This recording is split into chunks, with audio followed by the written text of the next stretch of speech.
to take it out cold. They're going to clean it. Sexual anarchy. Testicle tanning.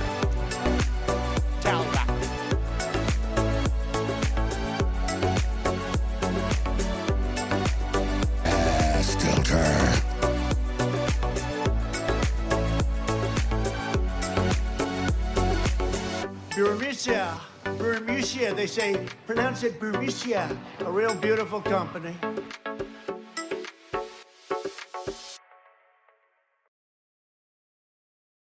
Stop with the questions. Celebrate. And then they say, is Donald Trump an intellectual? Trust me, I'm like a smart person. Yosemite's one of the wettest we've ever seen from the standpoint of water. Mike Lindell's a conspiracy. But you haven't. Person, woman, man, camera, TV. They said nobody gets it in order. It's actually not that easy, but for me it was easy. Amazing. He can't sit down. He's got a burning in his butthole. He's got a fire. He's got a flame coming out of his butthole. Big, massive dumps. Oh, I have a term for that. I call it corporate communism. Somebody sent me a thing this morning where they're talking about putting the vaccine into salad dressing. You see, this is a simple meme that you would find on the internet, but this meme is very real. You ain't seen nothing yet until you see the flaming butthole. Putting us on our knees to China. Now witness the firepower of this fully armed and operational battle station.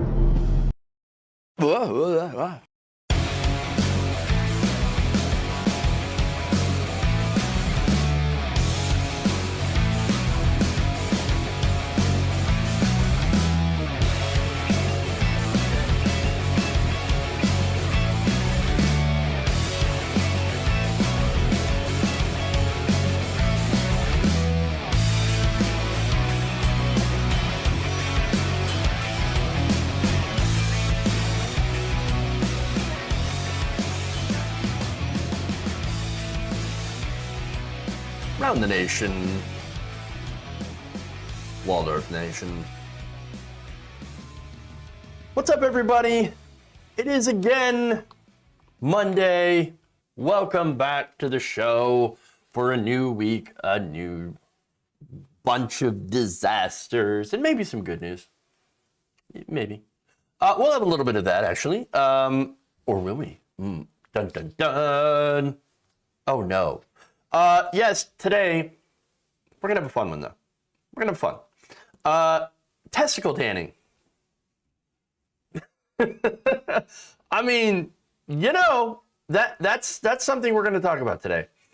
Yes, I never thought that it would happen, but we're going to be having discussion on tanning your junk. So, good or bad? Are we pro testicle tanning? We'll see. Alex Jones. Alex Jones hiding his money. Shocker.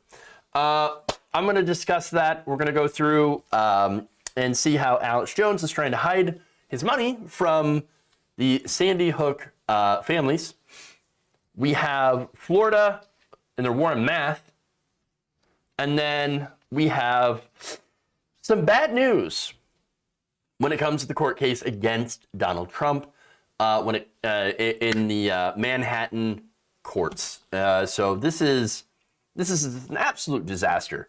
So we're going to talk about that and how Donald Trump's basically going to get away with it. Oh boy. All right. So first, we're going to start out with Ilhan Omar making a little bit of an observation on a viral video here and just the unhinged reaction. So we're going to talk about that.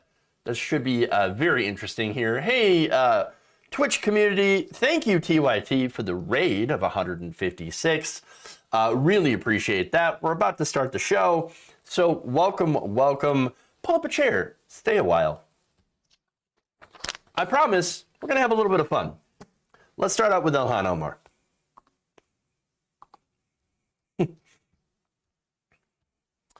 All right. Representative Ilhan Omar recently tweeted about something, and of course, right-wingers are mad. It doesn't really matter what she tweets about. They're going to find some way to be angry.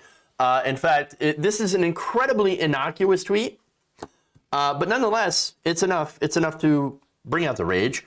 Now, first, let me give you some context to this. So there's a video that was going around of some religious folk that were playing religious songs in an airplane.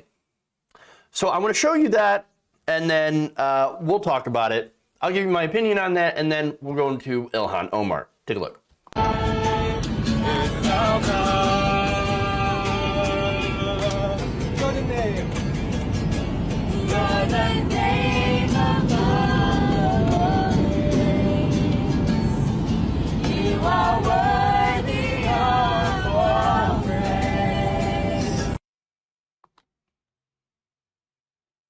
Okay, now, wow, cringe.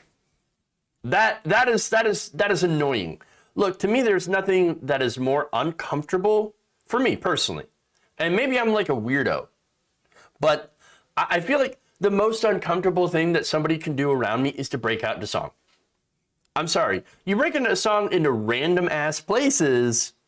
That's gonna make me very uncomfortable. If I'm somewhere and somebody pulls out a guitar outside of like a concert or something, no, I'm done. All right, I'm gonna head out. Go ahead. Like, you do your thing. I'm gonna get the hell out of here. Every part of my body, understand, cringes at this video. I can't. And it's not even because of the whole praise Jesus thing, which is another added layer and level of cringe. But look, they could be singing anything, and I would just not be in favor of it. You could be singing like the songs from Hamilton, which I haven't watched. Because once again, I don't like musicals. I don't like people breaking into song. I don't like it. I'm not in favor. I will pass. Now, the problem is, of course, if you're on a plane, you're a commercial plane, you're 30,000 feet in the air, you can't pass, you can't leave. You are a literal captive audience. And so, look, I'm going to show you a picture here. I don't know if any of you noticed this guy. That's me. That's my reaction. If I'm over there, I mean, you look at his face, he's like, oh, come on, dude. Yeah, come on, dog, I'm tired, man. Like, I just want to get some sleep or something or whatever. I don't want to listen. This is the last thing that I need right now. This is the last thing. Get me out of here. Where's the nearest emergency exit? Please help. Send help, everyone. Please intercept this plane with F-15s. Shoot it out of the sky. Put me out of my misery, please. Oh, hostage situation. Hey, look, he's not having a good time. I wouldn't have a good time either. I identify with this man. Please stop. It actually kind of reminds me of the people singing their ice cream order. I don't know if you remember that video. In that case, like, if I were the worker, I'd be like, sir, ma'am, I make minimum wage. Please order like a normal human being so I can, like, go on break. Anything but that. Just give me a tip. Pay me more. You don't pay me enough to listen to this, to go through this. It's the worst. It's the worst. So let me give you some details, right? TMZ reports that the original video was shot by Jack Jens Jr., who leads a group called Kingdom Realm Ministries. Now, they deleted the original post, which I think is interesting, because why? Why would you delete the post? And look, the group, I guess they're doing some good work, helping people from Ukraine. Totally fine with that. Just for God's sakes, literally, do not hold a captive audience and just, I don't know, subject people to cringe singing. Please, just don't. Don't. Now, let's get to the political angle of it, right? So now Ilhan Omar, since this video went viral, like 30-something million views, she tweeted, I think my family and I should have a prayer session next time I'm on a plane. How do you think it will end? Interesting. So now that's a good question because, well, she's Muslim. And so I'm guessing, I don't think a lot of you have to stretch real far to come to this conclusion, that there's going to be people that might get a little freaked out. I was annoyed at this, okay? And you imagine a lot of the people on that plane being subject to Muslim prayers. I'm pretty sure they would not react well. Not that there's anything wrong with Muslim prayers, right? But, oh my God, scary Muslims. That's what's going to be, that's probably what would happen. Now, the right-wing reaction, though, is very, very telling. In fact, here's Vernon Jones, black pro-Trump former Democrat running to represent Georgia in the U.S. House of Representatives. Basically, there's a big old primary for Ilhan Omar's seat. So he asks, quote, "Why do you hate Christians, Ilhan? If the freedom of religion we enjoy here in America disturbs you, feel free to pack your bags and head back to Somalia, Sudan, or wherever you're from. Take your brother with you." Well, she immigrated here from Somalia, but she's an American. Again, unhinged responses because she said nothing about Christians. She said, "Hey, what if me and my family and friends, what would happen if we did the same thing?" And it's a good question. But it said, again, this is a bad faith attack here from Jones. Obviously, there's more. Jose Castillo, a Republican candidate running for Florida's 9th congressional district, tweeted this: "In America, Muslims can and do pray in public." Okay, hey, great. Totally fine. If he'd stopped there, he'd be like, okay, that's a good point. We all have the First Amendment with freedom of religion, freedom of expression, totally fine. And I defend that. I defend that for everybody, Christians, Muslims, Jews. Now, the only problem, of course, is that Muslims do not get that, they do not get treated equally. Let's just say that. I remember the stories where you had mosques being spied in on as potential security threats. Now, that would have been a problem, or that was a problem. But this happened in New York, by the way. A lot of Republican politicians were like, no, that's no problem. Let's go ahead and spy in on the Muslims, the scary Muslims, to make sure they're not going to blow us up. That's what they thought. That's what they thought. Really, if Muslims wanted us dead, they outnumber us by quite a bit, we would be dead. Just saying. All right, anyway, there's more. He adds, if she wants a country where Christians aren't allowed to do the same, Omar should go back to her own country. Ilhan Omar is a naturalized U.S. citizen. America is our country. The United States, she belongs in the United States. She's a United States citizen. But no, they can't help it, right? Because, well, she's black, she's Muslim, and so obviously she is the other. And by the way, she is talking about how her religion, her freedom of religion is not respected. And that's the entire point. And all of these responses prove her point. Nowhere did she attack Christianity. In fact, again, as I mentioned before, had a Muslim had a prayer on that plane, some people would think that, oh my God, it's 9/11 all over again. The unhinged responses prove that there is a double standard for a very reasonable question. Oh, but there's another one.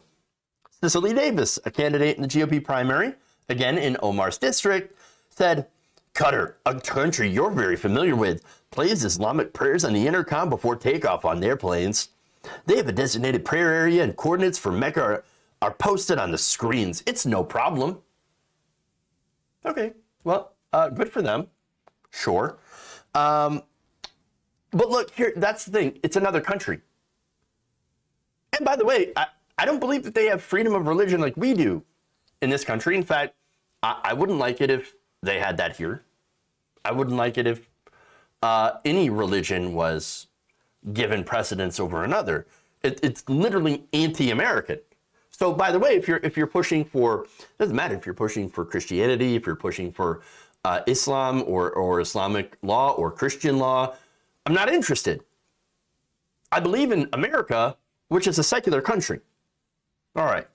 But anyway, by the way, there's also this assumption, if you didn't notice, that she is calling for that, and nowhere is she advocating for any prayer on the plains. She's just calling out the double standard. Now, Davis ends with this. The issue is you hate Christians and Jews and lots of Muslims. How do you even arrive at that conclusion? How does what is the mental gymnastics of ending up at that?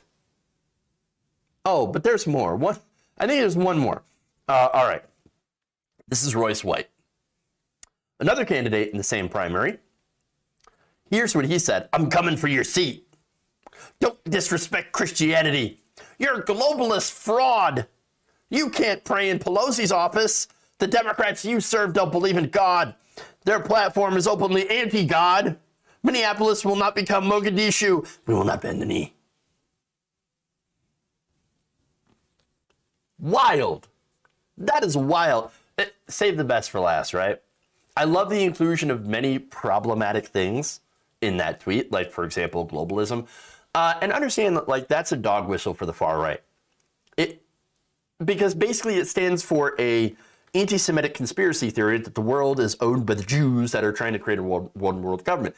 Absolutely ridiculous, but again, there are people on the far right that believe, oh no, globalist conspiracy.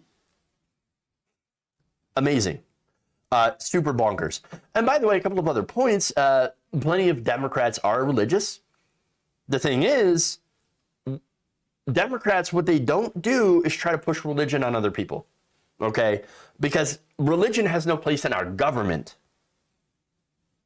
Because of the First Amendment. The First Amendment clearly states, Congress shall make no law establishing religion or preventing the free exercise thereof. And then, of course, my favorite thing here is Minneapolis will not become Mogadishu. Like, that's just straight up racist, bro. Like Ilhan Omar, what Ilhan Omar is doing is she's trying to serve her constituents. You know how? She's trying to push policies like healthcare, higher wages, LGBTQIA plus inclusion and protections, things like the Green New Deal.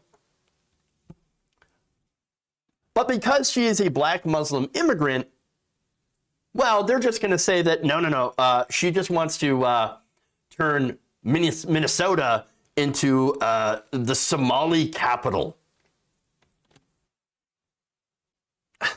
I mean, these people are gross. Obviously playing on Islamophobia in their attacks against her, because really, when you look at it, when you look at their policies, well, they don't have anything else except for Islamophobia. Just fear. Nothing more than fear. All right. Let's move on to Alex Jones.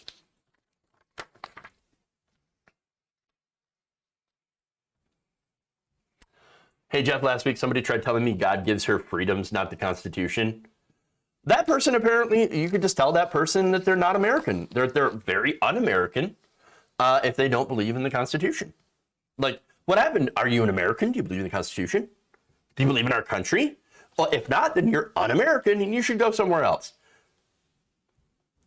You use the same kind of bullshit arguments they use against us.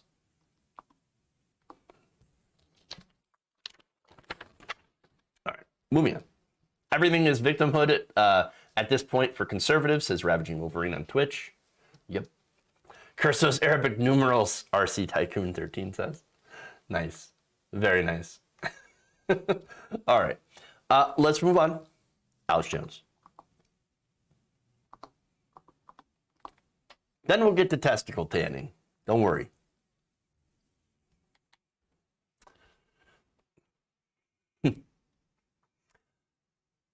Alex Jones is now claiming that he's broke.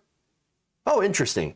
Now, according to new reports, InfoWars, or the company behind InfoWars, has filed for Chapter 11 bankruptcy.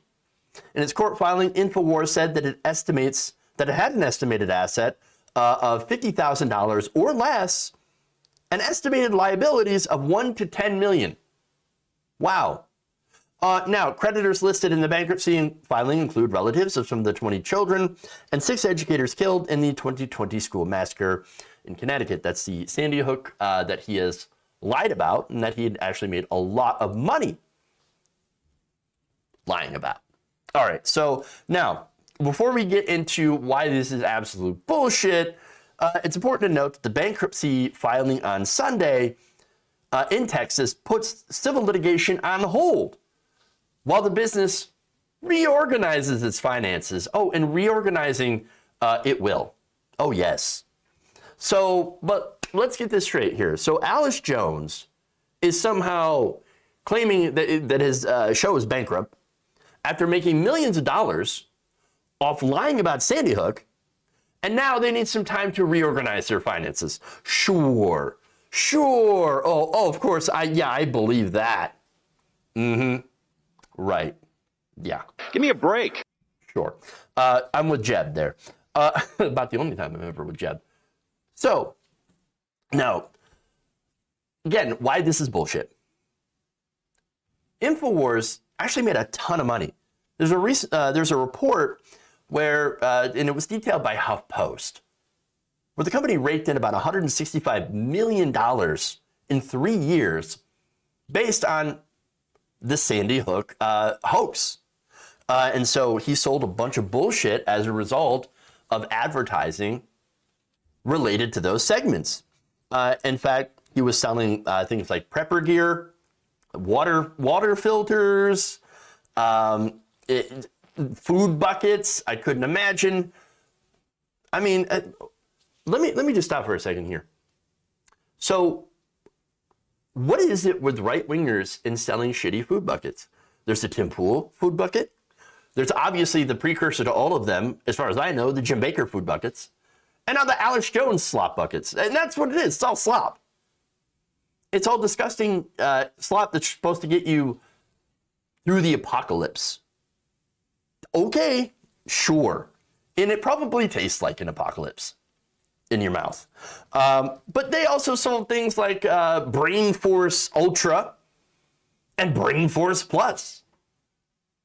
Supplements that have not been shown to have any sort of efficacy and have not been approved by the FDA. It doesn't matter. They don't care about that. These are the same people that whine about, oh, what's in the vaccine? What's in the vaccine? And they're taking Brain Force Ultra. And they don't know what's in it. But you know what? Facts. They don't matter. They don't matter when you're in a war for info, right? I would say that they're in a war on info. And sadly, they're winning. All right. But look, he made tons of money, obviously. So where did it go? Well, look, there are expenses. It takes money to run a show, obviously. I know that personally. To pay staff, which I don't know, because I don't have any staff. But, you know, to do security for events, things like that. So that does cost money. Yes, operating expenses. But that's not where the bulk of that money goes. In fact, the Daily Beast explains that Jones has allegedly transferred significant amounts out of Free Speech Systems, that is, of course, the company that owns InfoWars, the parent company, if you will, and taken that money and put it into a series of shell corporations. Now, he started doing that. The interesting timing here is right after the families of Sandy Hook sued him back in 2018. Oh, look at that. I'm taking all this money out of my company and putting it to something else. Not shady at all. Oh, no. In fact, Jones withdrew a total of $18 million from the Free Speech Systems bank account over 3 years, along with drawing an annual $600,000 salary. Oh, could you imagine? $600,000 a year. Holy crap. Now, according to another lawsuit by the families, many of these suspicious transfers center on a mysterious company called PQPR, which the plaintiffs claim is controlled by Jones and his family members. Shortly after Jones lost his last appeal to block the defamation case in Texas, PQPR claimed that Free Speech Systems owed it $54 million, almost all of InfoWars' assets. Huh, interesting. And very, very convenient. Weird. Now, following the claim, Free Speech Systems began transferring its money to PQPR, then onto a series of shell corporations, allegedly controlled by other Jones family members, according to the motion. While the payments were ostensibly made to pay off a hefty $54 million in arrears, a debt PQPR hadn't bothered to enforce in the 7 years during which InfoWars allegedly racked up these tens of millions of dollars in debt, the plaintiffs say this is just a scheme to shelter InfoWars assets in a quote-unquote alphabet soup of shell entities. Their transfers designed to siphon off Jones' assets to make them judgment-proof. The debt payments accelerated after a Texas judge ruled before a trial that Jones lost his case, an unusual step because of the Jones's repeated violations of other legal rules. Since that ruling, the plaintiffs say Free Speech Systems has paid PQPR between $11,000 a day and $11,000 each week, along with as much as 80% of InfoWars' sales revenue. In their motion, the lawyers for Sandy Hook families described the payments as quote-unquote jaw-dropping. Isn't that amazing? Now, there's either a couple of things going on here. That Jones is so much of an incompetent dumbass, can't run a business without going into massive amounts of debt, that a show constantly loses money and owes much bigger companies money for doing who knows what. Nobody knows.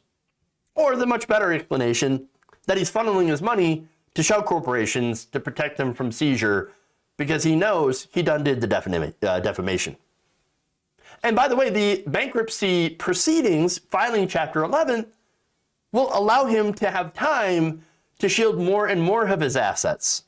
He is doing every single trick in the book to protect his money.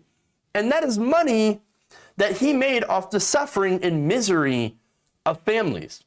Families who were stalked, harassed, who had to move 6 times because people would come after him, his insane fans. I mean, this is just gross, and it's even more insidious, by the way. Because now he's probably going to say things like, oh, the New World Order, they forced us into bankruptcy. Only you and your donations can save InfoWars from the globalists who want to take us down. All you have to do is just buy some Brain Force Ultra. You got to buy more, and then you got to donate more. Here's our PayPal link. We got PayPal. We got Venmo. We got GoFundMe. We got our website. I mean, you know that's what it is. You know, and the sad thing, of course, is that it's probably going to work. The guy's going to get a flood of donations from insane people and just add that to the hidden fat stacks instead of being held accountable for his gross, destructive lies. He's going to come out of this richer. And that's how it works. When you are wealthy, you're not held accountable for your actions. This, what do you expect from probably one of the most scummiest grifters the world has ever seen?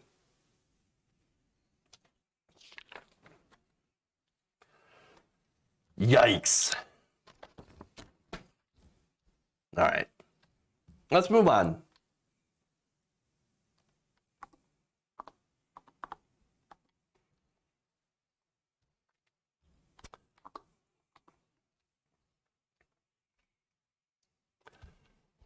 Tucker Carlson is going nuts for a new fad called testicle tanning. If you want to optimize and take it to another level, expose yourself to red light therapy. Yes. And the Juve that we were using in the documentary, there's a massive amount of it. Which is testicle tanning.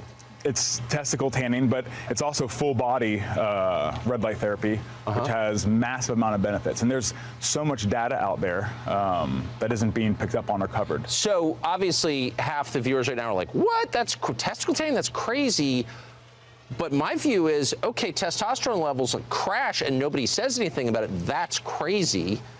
So why is it crazy to seek solutions?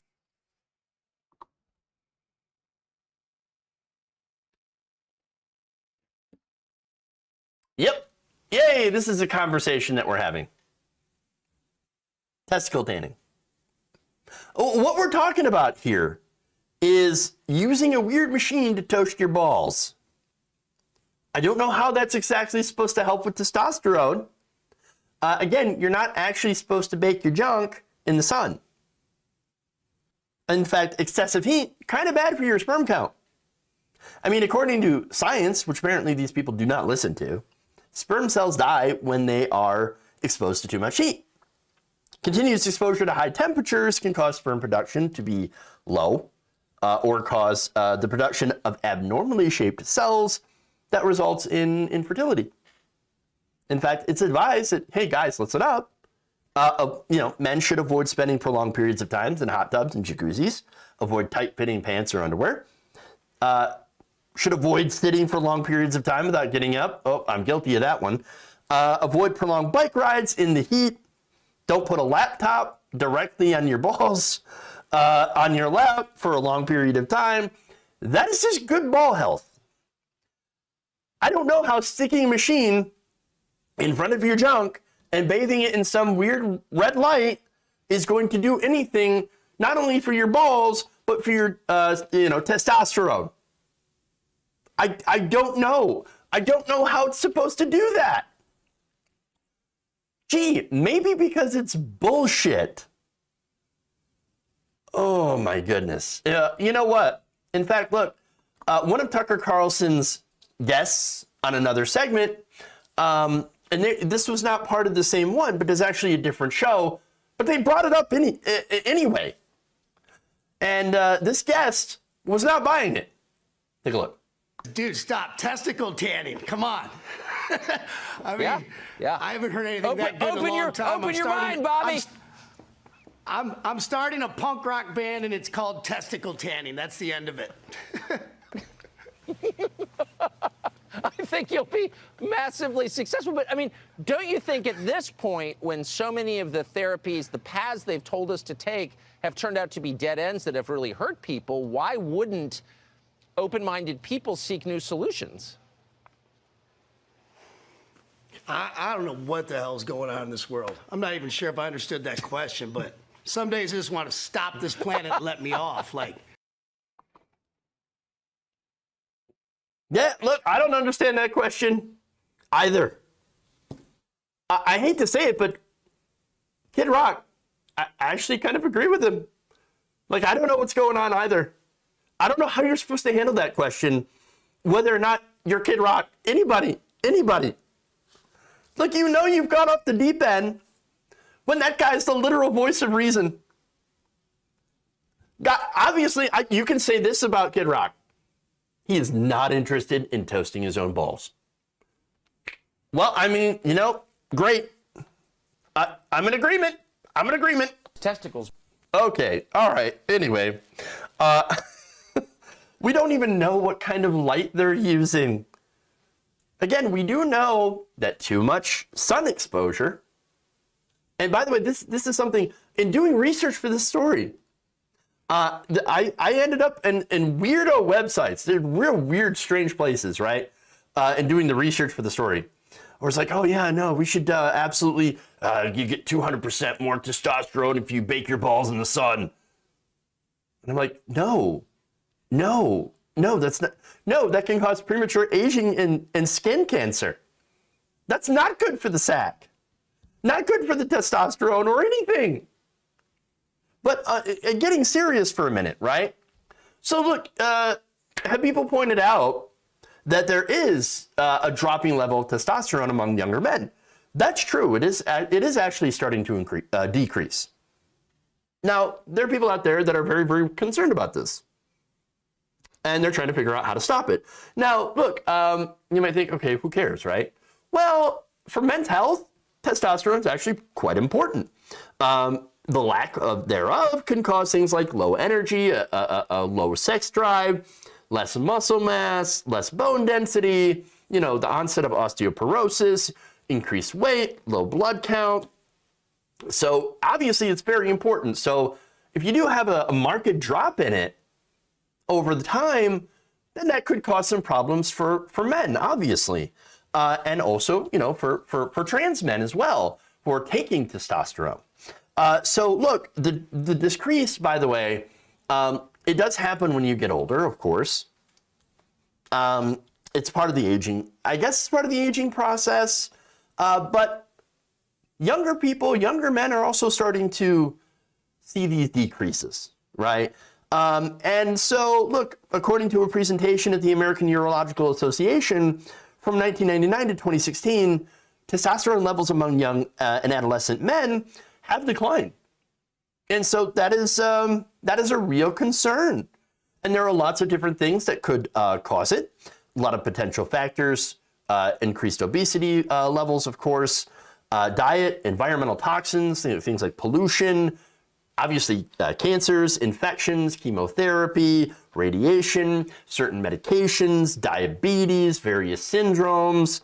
There are lots of different potential causes of this or things that contribute to this. And so now none of those issues are going to be solved by microwaving your junk. Not going to work. Not going to work. Now, we could do some things. Obviously, we could do more research into it. That's always good. But also, think about it this way. For some of the possible causes like diabetes, for example, and obesity, well, maybe some more public investment in healthcare might do something. We could also work to destigmatize in our culture men's health. Now, that is something that obviously it doesn't get talked about. And when it does, it usually gets broached by the MRA types. But in reality, men's health is very, very important as well. And so, guys, fellas, it is important to speak up, to speak out to your doctor if there's anything wrong. And so the stigmatization of healthcare, men's health, especially men's reproductive health, is very, very important culturally. Men, we got to take care of ourselves, And that does not involve weird new agey BS like microwaving your junk in front of this whatever weirdo red light. Because we don't know what that is. No, we got to take care of ourselves. We can't take care of business if we don't take care of ourselves. You know what I'm saying? So that's good. Men take care of themselves. And we should. Yes, prostate cancer screenings, all that stuff. Very, very important. I'm pro men. And so in that way, pro men's health, because we all deserve good health care. And so look, that's one thing that, we could absolutely do.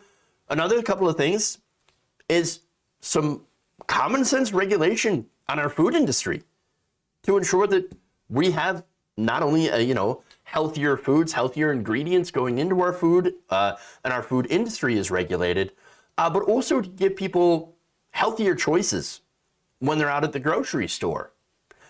Simple food regulation, right?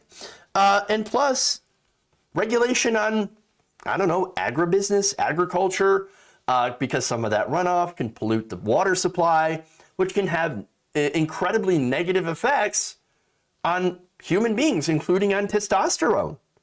And so, look, many other health issues can be caused by pollution as well. And so that's something that we need to look at. Do some regulation. Now, that's things, of course, that Tucker Carlson is against, because what Tucker Carlson is trying to do with all of this different stuff is he's trying to, one, do the culture war. Oh, it's the end of men. It's the end of men. Where are men going in America? Men are weaker. Oh, my God, it's testosterone. We need to do something like end feminism or something like that. But really, he's also trying to sow doubt.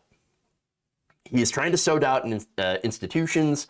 The person that he was talking about, the ball microwaver guy, he was talking about, the mainstream position. I mean, we just can't trust that anymore, mainstream science. No, we can trust mainstream science. The problem is you're trying to sow distrust in order to sell things. And that's unfortunate.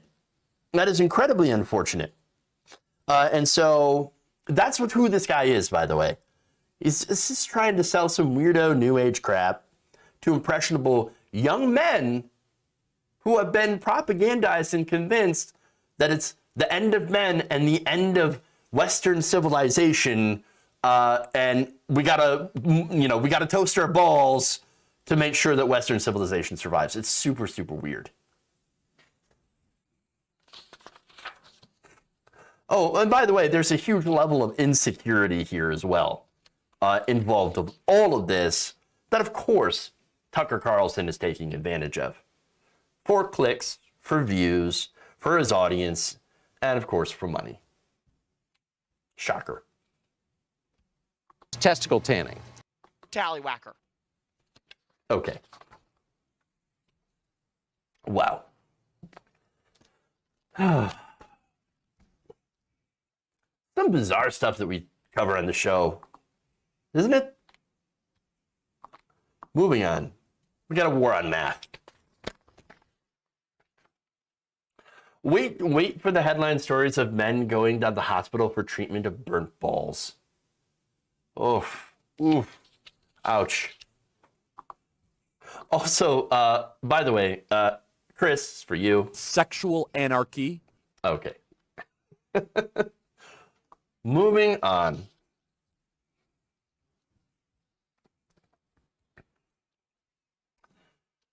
Florida continues to wage war against facts and information while engaging in censorship. Great. According to the Daily Beast, Florida said that it has rejected a great deal of math books submitted by publishers in part because they contained what they say were prohibited subjects, including critical race theory. Now, if you are wondering what critical race theory has to do with math, I'm there with you, because critical race theory is not, and has never been, part of the K through 12 curriculum. It's not in your math books. Nonetheless, the Florida Department of Education announced on Friday that Richard Corin, the outgoing Commissioner of Education, approved an initial adoption list of instructional materials for math, but 41% of the submitted textbooks had been rejected, most of them in elementary school. The math books, the department said, were rejected for the subject matter. Here's what they said on the website, quote, reasons for rejecting textbooks included references to critical race theory, inclusions of Common Core, remember that, and the unsolicited addition of social emotional learning in mathematics. So we'll get to that. When it comes to education, other states continue to follow Florida's lead as we continue to reinforce parents' rights by focusing on providing their children with a world-class education without the fear of indoctrination or exposure to dangerous and divisive concepts in our classrooms. It's funny they talk about division. That's literally a part of math. Division. Dad joke of the year. Okay. But seriously though, it makes no sense what these people are doing. A war on information, literally. All right, so now, although the department described the textbook review process as transparent, it did not mention which textbooks had been rejected or cite examples from the offending passages. So basically, we're going to ban the textbooks because they have horrible stuff in it, divisive stuff. Can we see some of the examples of the divisive stuff that you're talking about? No. No, you can't. No. Oh, all right. Well, there we go. Now, Governor Ron DeSantis put out another announcement as well, saying this. It seems that some publishers attempted to slap a coat of paint on an old house built on the foundation of Common Core and indoctrinating concepts like race essentialism, especially bizarrely for elementary school students. What does he even mean by race essentialism? The fact that there are, what, different races? And it doesn't make any sense. And do they have any examples of this happening? No, of course not. Now, I mentioned earlier social emotional learning. So now, up until recently, this was a fairly uncontroversial thing, and you're going to see why. Now, it's basically defined as a curriculum geared at helping students manage emotion, develop positive relationships, and make good decisions. Well, that sounds lovely. In fact, one example in the Washington Post is Minnesota's Anoka-Hennepin School District. Elementary schools focused on themes such as respect, empathy, gratitude, kindness, honesty, courage, cooperation, perseverance, and responsibility. And they would do so each month. So I guess they'd have a class or a workshop on it or something like that. Great, or a lesson. Now, students also learn how to ask for help and spot someone having a bad day so that they could intervene and maybe make their day better. Okay, well, again, that sounds lovely. Overall, social emotional learning seeks to treat children as human beings with feelings, life goals, and even traumas, not just as students learning to write essays and solve math problems. Okay, that sounds great. Who could possibly have any sort of problem with that? Again, I like all these things. These are wonderful. Oh, of course, who would have a problem with that? Conservatives.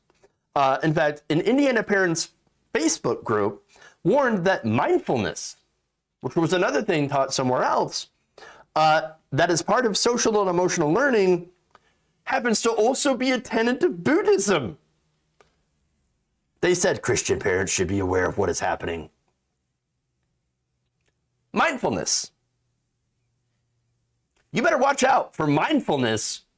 That is the path to hell, as is downward dog.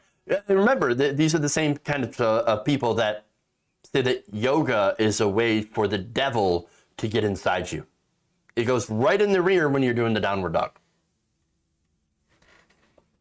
These people are so incredibly scared of any and old ideas that are not their own, and even ideas that are their own that, sound good to normal people. Again, what is it, some of the stuff that Jesus taught? Turn the other cheek. Give all your possessions to the poor and the needy. Because the whole rich man can't get through heaven, can't get to heaven. Something about the squeezing a camel through the eye of a needle. They've forgotten about that. They've forgotten about all that. Any of the positive stuff from their religion, they have completely forgotten, cast by the wayside, cherry-picked, and have basically used religion, their own religion, as a cudgel to come after anyone else. It's insane. Just insane. There's more. In Utah, they also tried this. The Canyons School District in Sandy, Utah, south of Salt Lake. City began a formal social emotional learning program just a few years ago, aiming to help students develop character traits of resiliency, empathy, respect, and kindness, and skills such as emotional regulation and goal setting. Well, again, wonderful, wonderful. I love all those things. Those sound great. So obviously somebody had to come in and ruin it. One mother became concerned that she was going to learn objectionable things, and then went through it and detailed 25 pages of objections. 25 pages. Among their concerns, because she had teamed up with other parents, the curriculum included narratives of white power and white privilege, which teach students that some people experience power or privilege based on race, gender, or class. That is objectively true. Rich people have lots of power based on their class. They're saying, classism doesn't exist. No, rich people do not get treated any differently than anyone else. Really? Are you sure about that one? Really? Because I've got a million examples of rich people being treated better. And a lot of them include Donald Trump being treated better than average people, than average working class people. Oh, but there's more. Yeah, race, obviously. Gender. Oh no, look, obviously Susie, lost out to the job to Bobby, not because she's a woman, but because she's a woman and has babies and periods and stuff. And we didn't want to do, the company didn't want to deal with that. But it has nothing to do with gender. It has nothing to do with that. Okay. Now, they also said the curriculum encouraged students to defend the ideologies of gay and transgender issues and sought to turn children into social justice activists. And those are all good things. They also objected to a lesson urging students to disrupt and to challenge attitudes that make bullying and harassment socially acceptable. The term the term disrupt, they wrote, quote, is often associated with movements like Antifa and Black Lives Matter. Oh no! Antifa, Black Lives Matter, disrupt. You want to talk about censorship? That right there is censorship. You're kidding me. We can't use the word disrupt. That's politically incorrect language. Wow. And by the way, speaking of disruptions, didn't the Capitol rioters try to disrupt the certification of an election? I mean, when it comes to that disruption, they seem to be totally on board with that. But when it comes to, I don't know, peaceful demonstrations against police brutality, and again, I'm talking about the peaceful ones, which again, overwhelmingly peaceful when it came to Black Lives Matter. Nobody defends any of the riots and the violence that had happened. There's no one out there defending it. No. Again, the ridiculousness, right? But apparently it's only bad if other people do it. But if we do it, if we do cancel culture, if we do censorship, if we do, a political correctness as a right-winger, then that's totally fine. But you can't do it. So now look, that social emotional learning, that is apparently now conflated with critical race theory. It's not critical race theory. Doesn't matter to them though. Facts don't matter. They're banning these books and lessons anyway. Because of course they are. And DeSantis is going further.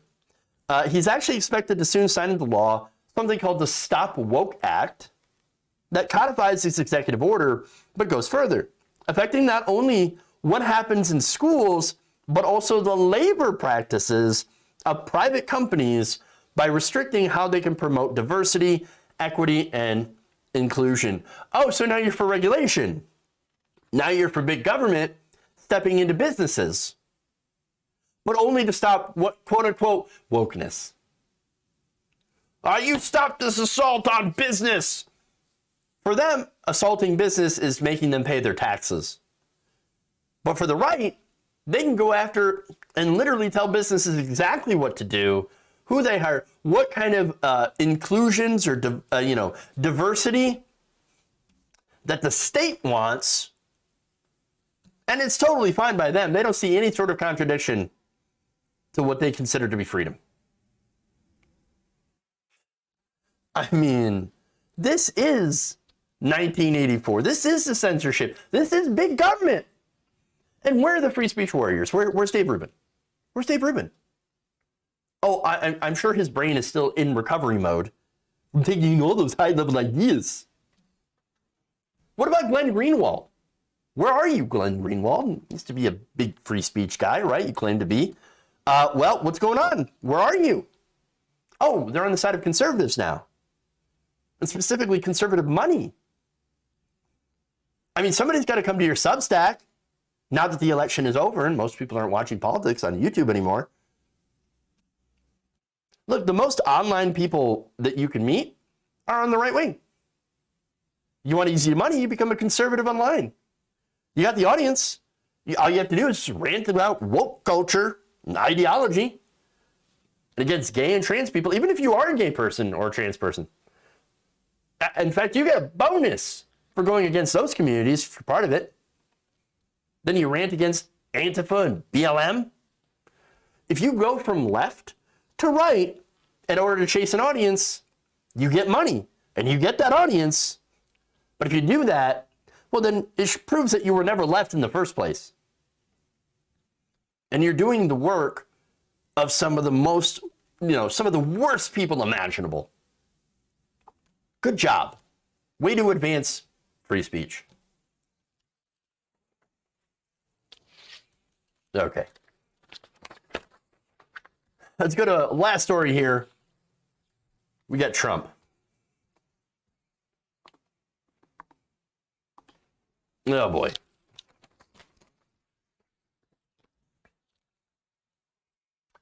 It appears the Manhattan case against the Trump organization is beginning to unravel.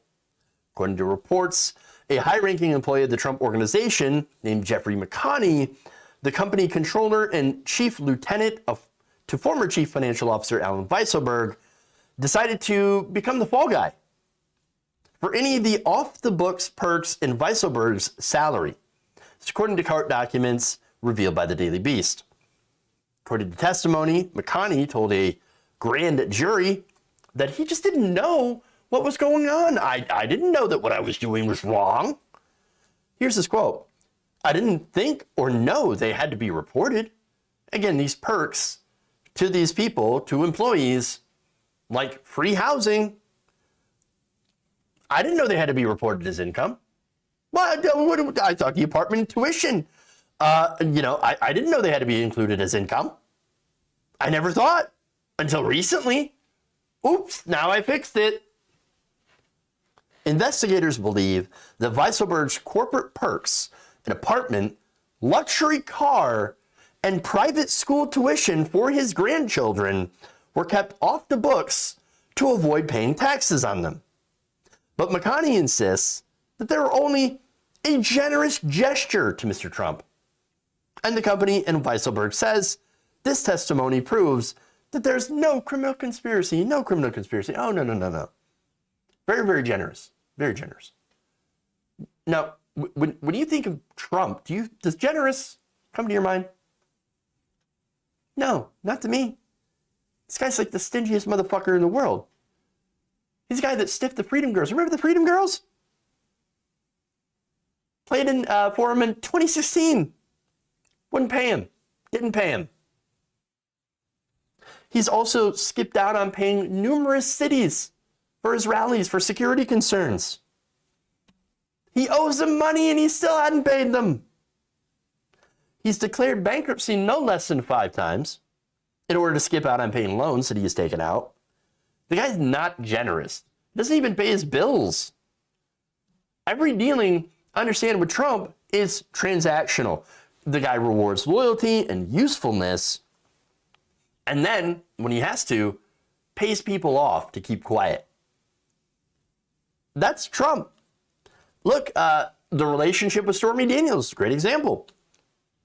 In that whole thing, we remember the reports where she alleged that they had had sex. And also there were the allegations that they tried to pay her off using Michael Cohen to facilitate those payments. Now, that is something that Michael Cohen served prison time for. Now, Weisselberg, understand why this is important.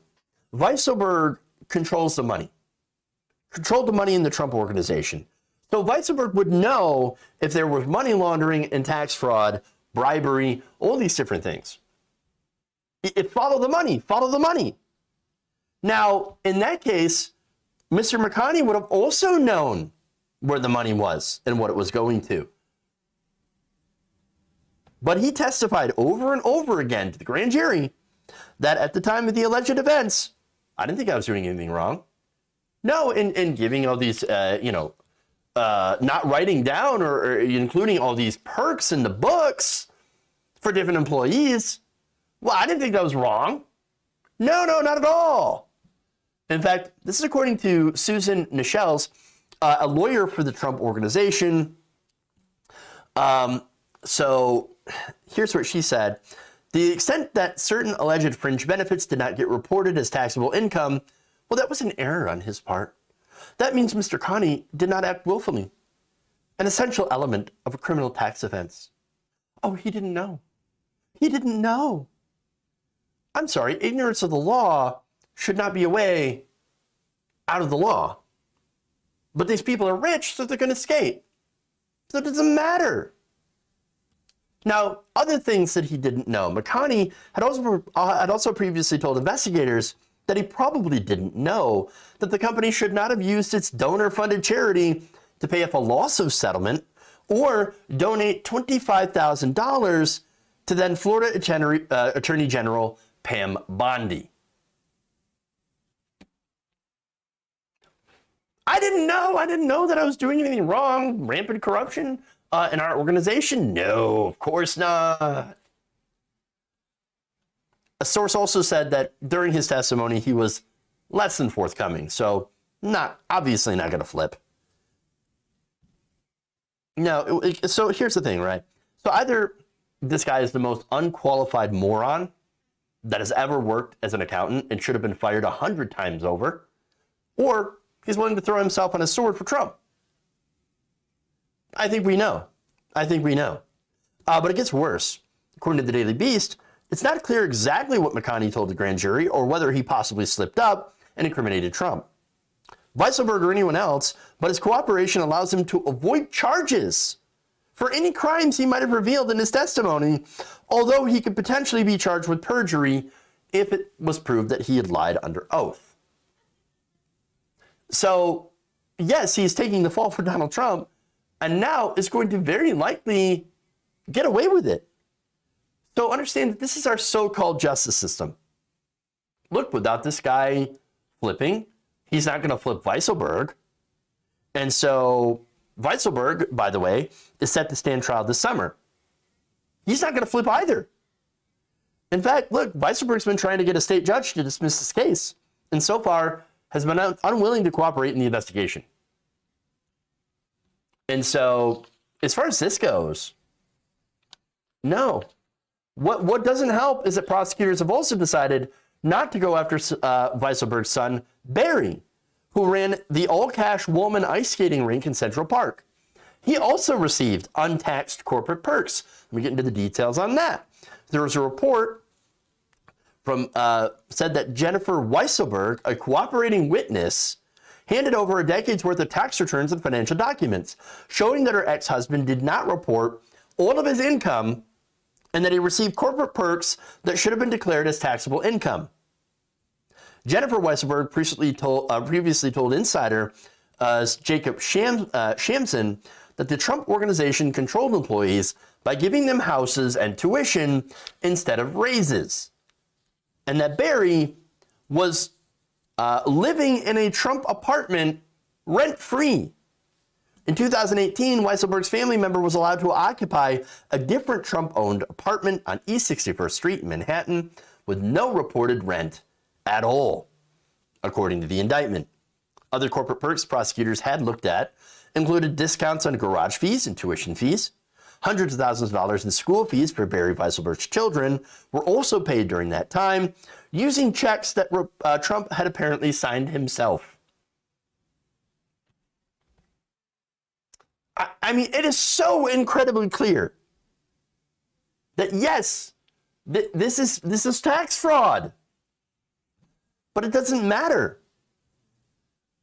Another piece of leverage, gone. Gone.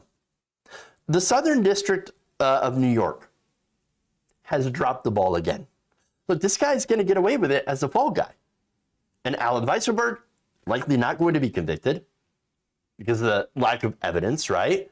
They'll not flip on Trump. And the entire case in New York is falling apart. And by the way, there's absolutely no explanation as to why this is actually happening.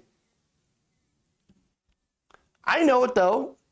They want Trump to get away with it. Look, the Southern District of New York under Alvin Bragg has showed incredible cowardice. They're dropping the case. Oh, they say, oh, no, we're still doing this. We're still investigating this. No, you're not. You've actively stalled in this investigation. I mean, and that's even though former lawyers who are working on the Trump case say that, yeah, no, we have more than enough evidence to go after Donald Trump on this, on tax fraud. We have the evidence. And you even had a former judge, or I'm sorry, a judge that said that that Trump is likely guilty of multiple felonies related to this. But Donald Trump's going to walk anyway. Very, very likely. Because everybody's dropping the ball for a reason. He's got power. He has power. And it's so incredibly sickening to watch this corruption unfold right in front of my face. We all see it. We all see it. This case is over. They're not coming after him. Just like they didn't come after him for any of the other stuff that he had said, that he had done.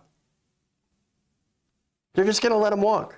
Any hopes that Donald Trump was going to be held accountable for any of the things that he had done, even the most obvious tax fraud, no.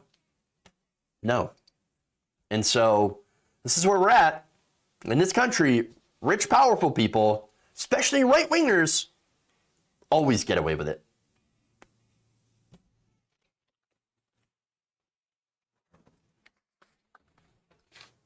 All right. Whew.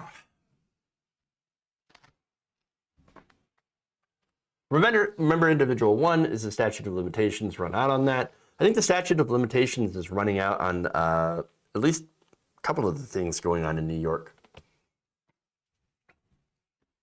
So it's not happening. Donald Trump is not going to face any sort of consequences for doing tax fraud. That sucks. And it's super unfortunate. I know. Oh, look, here's a comment from a hater. Omar was attacked. She criticized Christians for celebrating Easter. No, she didn't. She is scum, and anyone who offends her is a scum. All right, well, I don't care if you think that I am scum. Your opinion means less to me than anything else, but less than the dirt on the bottom of my shoe, but thank you for weighing in anyway. Again, as I pointed out, she actually didn't attack Christians. She pointed out a dual standard, a double standard.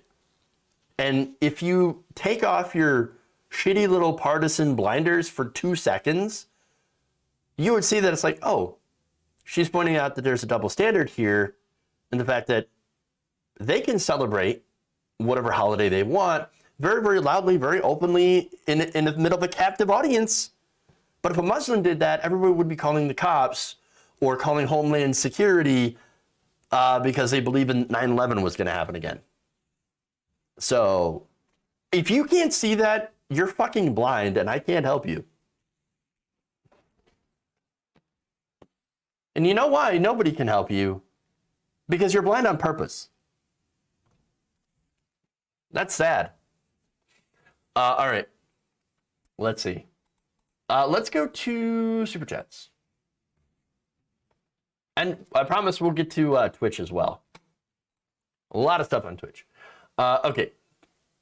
Let's see. Daniel Bega says Republicans will win the Senate and the House in 2022. Democracy will die in 2023. I honestly do not see anything good happening in the future. Oof. Oof. Black pill alert, everyone. Let's see. Madi Darno says, very happy birthday to Gabby Mathis. Yes, happy birthday, Gabby. That is awesome. Rialan and also happy birthday, Madi Darno, and Gabby Mathis. Oh, so it's Madi Darno, happy birthday to you as well. Wow. So, happy birthday to both excellent members of the community. You're amazing. Denga Bacon points out the microplastic could be a reason for low T. Oh yeah, that's another thing. That's another contributing factor to that as well. Virginia Thomas, aka S Dragon, says, I would have done what John Belushi did in Animal House to that guitar and let them tan their balls.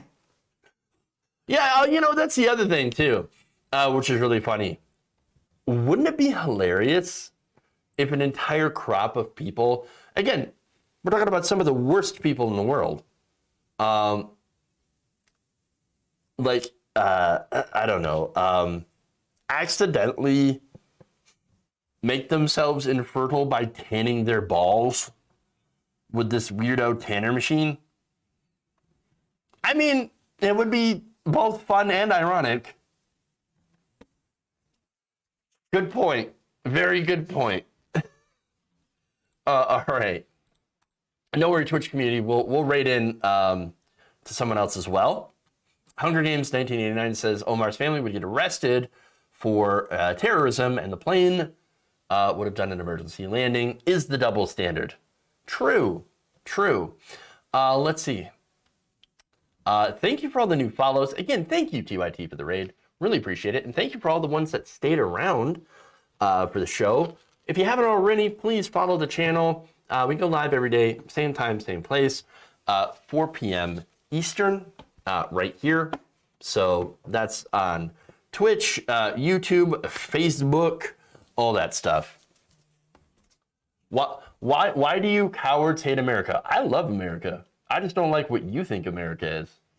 Because you think America is something that it absolutely is not. I don't believe in Christo-fascism. I actually believe in the Constitution, where we have the First Amendment, freedom of speech. You seem to hate that because here I am. I'm doing my speech, and I have my opinions, and you have yours, and I don't agree with your opinions, but God bless, whatever. I believe in secularism and not establishing a religion. You can have whatever and believe whatever religion you want, and you can practice it however you want, as long as you're not hurting anybody else. You don't seem to believe in that. So I don't know what you believe in, but it ain't the kind of America that I love. That's for sure. All right. So anyway, let's comment here. Robert 1007, I like the content, good info. Well, thank you. Appreciate that. All right, everybody. Let's do a raid. We'll do a Surfs raid. We haven't done that in a while. So, looks like they're talking about InfoWars as well. So, we'll do that. Again, thank you, everybody, for joining. Really, really appreciate it. Please like and share the stream if you haven't already, and please consider becoming a patron at patreon.com/JeffWaldorf. Or, you become a member on YouTube. You can join us on Facebook as well. Just all the different places. We got many streams. And so, if you do that, I appreciate it. All right, everybody. Thank you. Love you all. And remember, change begins with you. Good night, nation. Love you all. We'll see you tomorrow.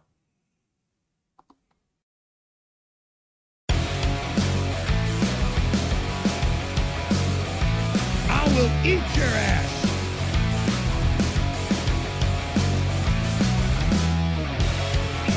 It's like Sharknado, except for food.